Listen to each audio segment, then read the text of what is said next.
How's it going, everyone? Stocks continue to fall. Crypto is moving sideways for the most part, but we are getting a potential warning sign. So in this video, I want to cover our latest price action, do some technical analysis with regards to cryptocurrency, look at some charts, patterns, and indicators, and also take a look at some interesting news we have developing in this space. So welcome back to the channel, everyone. Phil here from Money Authority. Be sure to hit that subscribe button for daily videos on crypto, stocks, and more. And also be sure to click that little bell right next to it so you never miss out on the latest news and analysis in the world of crypto, stocks, and finance in general. So let's get right into it. Starting off with our usual crypto market review, you'll notice that we're seeing a mostly sideways day here in the crypto markets. It does look like we have some sort of positive bias today, but overall we're not seeing too much gigantic volatility compared to the previous couple of days. Although we obviously do have the occasional coin that's seeing 20 to 30% gains or losses today. Bitcoin has essentially moved completely sideways over the past 24 hours on relatively small volume. XRP has suffered a absolutely devastating loss, 0.03% down. All right, just kidding about that one. Ether is up about 2 to 3%. Bitcoin Cash is probably our biggest gainer in the top 10 today with close to 10% gains in the past 24 hours. But besides the occasional altcoin, we are not seeing too many significant moves across the crypto markets today. Now, with that said, let's just take a quick look at our market capitalization as always. Now, we haven't seen too much of a change in the past 24 hours in terms of our total market capitalization. Obviously, that makes sense. We haven't seen too much of a difference in terms of our price action. We have seen a slight gain. Currently, we're sitting around 130 billion US dollars in terms of total market capitalization, but nothing too huge compared to where we were last night. Really, the only thing I want to highlight here is that clearly the fluctuations we're seeing in terms of market cap are much greater compared to what we saw just a few months ago during the period of September to early November. For a while, we were looking at Bitcoin that was even more stable compared to the action we were seeing in stock markets, and obviously that's pretty much the opposite of what people expect from cryptocurrencies. So it's kind of nice to see a return to the volatility that crypto is known for in the past few months. It definitely makes trading cryptocurrencies seem much more enticing in the short to midterm. There's definitely a lot of money to be made here if one can play these markets, because overall in the past few months we have seen tremendous gains and losses in the crypto space, with some coins seeing as high as 50% gains in a 24-hour period. So again, comparing the fluctuations we've been seeing on this graph over the past couple of months compared to what we saw back in early November and prior to that, it's just nice to see this huge volatility once again. But with that said, let me jump over to the Bitcoin charts. And as always, ladies and gentlemen, I look at Bitcoin because where Bitcoin goes, the altcoins do tend to follow. So we can get a good sense of where the rest of the crypto markets are going just based on what Bitcoin is most likely going to do in the near future. To start with, as always, I want to zoom in and cover some support and resistance that I'm looking at in the short term. So you can clearly see that we're currently bouncing somewhere in the $3,600 to $3,700 range. We had established support and resistance around this level in the past. We have seen a decent amount of bounces off this support and resistance range. So I'd say this current level is somewhat significant. As I mentioned in my previous couple of videos, if we do see the bearish scenario take hold and we do see the price move down from here, then I think we have some support around $3,500. We have a little bit of support around $3,300. Then obviously we have support at the 2018 low around $3,100. And if we see Bitcoin break down below $3,100, then I think we have quite a ways to fall before we see Bitcoin find some support. I think at that point we're likely to find some support in the mid 2000s, but I will get to that in just a second. Zooming back into the 4-hour chart again, if we do see the bullish scenario take hold here and we see the price move back up again, obviously we have resistance in the $4,200 to $4,300 range. We have essentially tested this resistance line twice already and seen a bounce down twice recently, and obviously we did see a similar thing happen around early December as well. So bulls definitely appear to be having trouble with this resistance level. However, I have said numerous times that if we get above and over $4,300, then I do not see much resistance or much strong resistance until we get into the $5,000 range. So there is a potential bullish scenario here where Bitcoin could retrace quite a large amount of the drops that we've seen over the past couple of months. And again, I do think seeing a large retrace will help contribute to the argument that $3,100 is the bottom in this Bitcoin and crypto bear market, but I will also cover this again later in the video. In terms of potential patterns I'm looking at, we still have the inverse head and shoulders.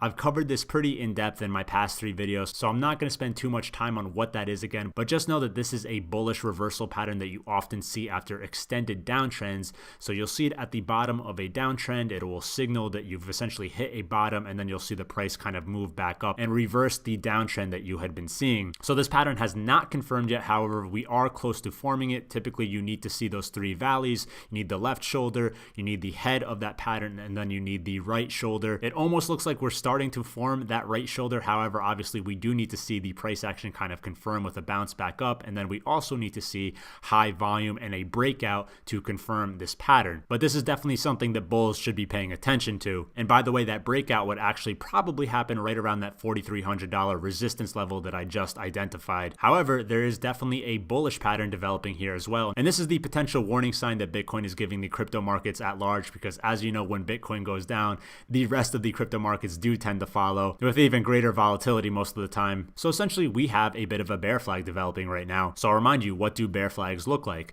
Well, on the left side, you essentially want the flagpole portion of this pattern. So you'll have these big downwards candles, and you can sort of see that happening right here. And then to the right of that, you'll have the actual flag portion of this pattern. And of course, with the flag portion, you'll see the price kind of consolidate in a tight range.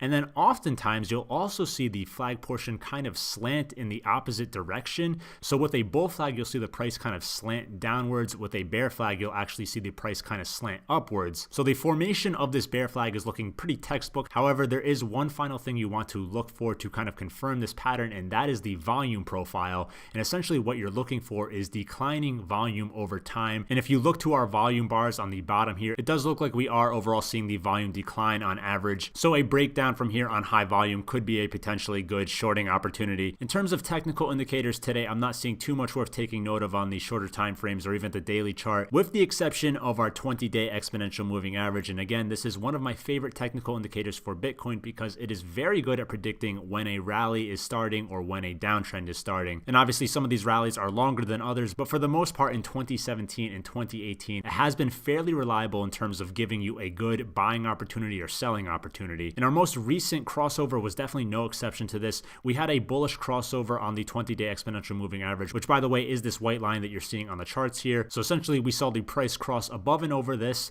This would have been a good buying opportunity. We saw the price rally up about 17%, I believe, from the point that it crossed over. Yep, somewhere around 16 to 17%. So you could have made some good profits had you made an entry somewhere around here. However, you will notice that the price is essentially just on the opposite. We're now looking at a potential bearish crossover, although just barely. And I will point out that there have been a few times, especially when we had that lack of volatility between September and November, where there were quite a few fake outs with this indicator. However, now that volatility has returned to the markets, I do believe that when we see a crossover with this indicator, it is definitely something that you should pay more attention to. So is this a fake out right here, or even us potentially finding support? Well, obviously that remains to be seen, but between this and our potential bear flag that's developing, I wouldn't be surprised if we saw some more downwards movement in the short to midterm. But with crypto covered, I do want to give a small recap of what's been going on in the stock space and give you guys the latest news there. So essentially the three major stock indexes, the Dow Jones Industrial Average, the S&P 500, and the NASDAQ Composite, are all pretty much in bear market levels. Remember, the technical definition for being in a bear market is a sustained downtrend of 20% or more, and we're pretty much right there on all three of these indexes already. So in terms of actual economic news besides prices going down, we really don't have anything too major. It just seems to be stemming from the fears that have already been going around, such as the potential trade war with China, the US government still being shut down, the US Federal Reserve still raising interest rates in 2019. Stuff like that is definitely still contributing to panic and irrational behavior in this market. So I just want to point out that on some of these indexes, we are now dipping into very oversold levels on our weekly RSI. And the last time we actually saw the RSI dip into those very oversold levels was pretty much way back during the recession in 2008. And on all three of these indexes, when we did see the RSI dip into those very oversold levels, we did see the sell-off continue for quite some time before we finally got a bounce and the new bull market started. So are we potentially looking at the same scenario setting itself up today? Well, I'll probably save that for a future video because there's a lot to talk about here, but I did just want to keep you guys informed about what's going on with stocks right now and how we are seeing a gigantic sell-off. But with all that said, for today's question, I want to ask you guys, do you think there is a correlation between the performance of the stock market at large and the cryptocurrency space? Let me know in the comments down below. So that is it for this video, guys. If you enjoyed this one, please consider subscribing. I do crypto videos like this daily, and your support really helps small channels like this one grow. I also highly recommend joining our free Facebook group. It's for crypto enthusiasts just like yourself. Also, if you want to learn the crypto strategy that passively turned $5,000 into $83,000, check out my passive crypto investing case study. It's completely free. free. You can find the links to both the free group and the free case study in the description down below. Lastly, guys, this goes without saying, but I'm not a financial advisor. This is not professional investment advice telling you to buy or sell anything. This is just me covering some stuff in the crypto space that I find interesting. Always do your own research before spending or investing any of your own money. For all that said, thanks for watching, and I'll see you next time.